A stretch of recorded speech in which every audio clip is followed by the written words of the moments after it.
Okay. Being bilingual has many benefits, but it can also create some difficulties. My parents are bilingual and wanted me to be bilingual as well. My first language was Spanish, and English was a close second. Even though I spoke both languages, I was a lot more proficient in my Spanish when I was small. I went to bilingual school until 4th grade. For the most part, I had no major difficulties, except when it came to English class. I was always too shy to be called on or scared to raise my hand.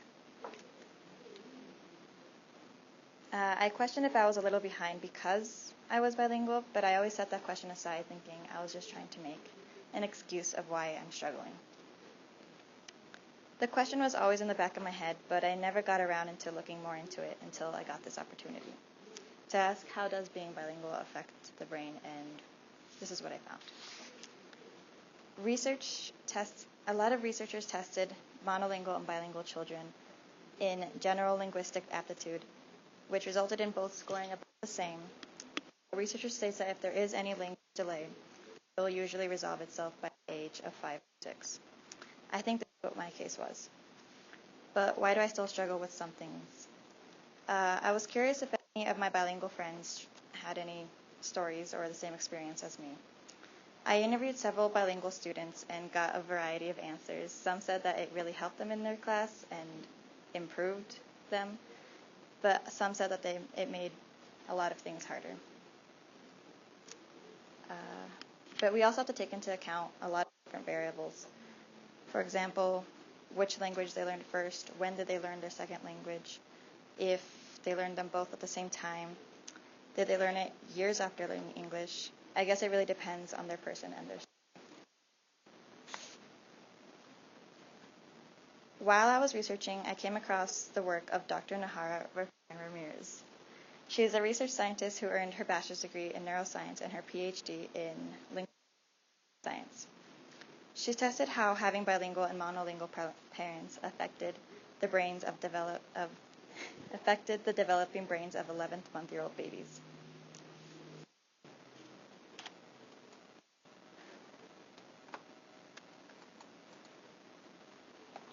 She took babies from both bilingual and monolingual families and scanned their brains in a safe machine called the magnetocephalography.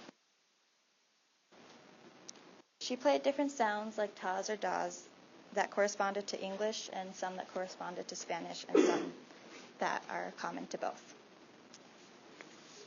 Now, the mag measures activity in the brain and where the activity is in the brain. The results were as predicted.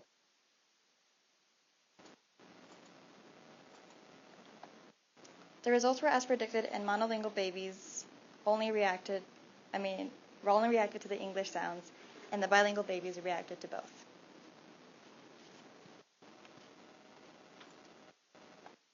She also discovered that the bilingual babies had a stronger reaction to the sounds in the prefrontal cortex of the brain. This part of the brain is in charge to direct our attention and switch from task to task, and in this case, language to language.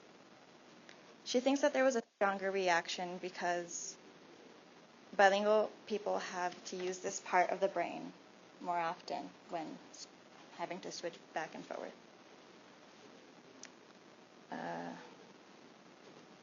She also explained in her work how this could help with development and gives bilingual babies an automatic cognitive boost.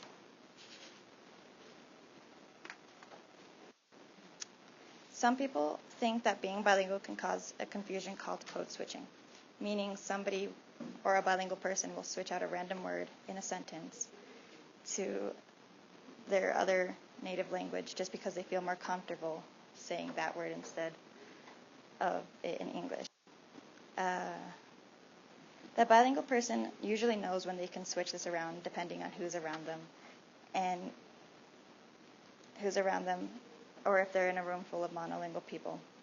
It can cause them to have to stop and think about what they're going to say next, making people think that that's a disadvantage.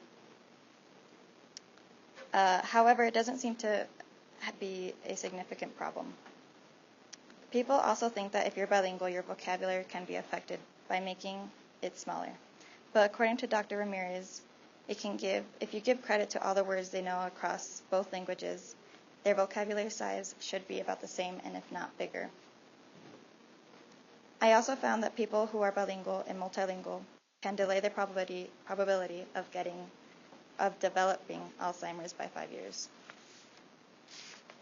Even though being bilingual can give a person many disadvantages and advantages, it's really hard to pinpoint exactly what being bilingual does to the brain, because there are so many different variables that can affect someone, like their age, when they learn their second language, or what language they learned first. Also, a big variable is how proficient you are in your second language. It also depends which language is your primary language. When I was small, Spanish was, but while I grew up in America, English became my primary language. Some individuals can also be naturally good with languages and won't have any problems in their life. It really depends on many different things. Thank you.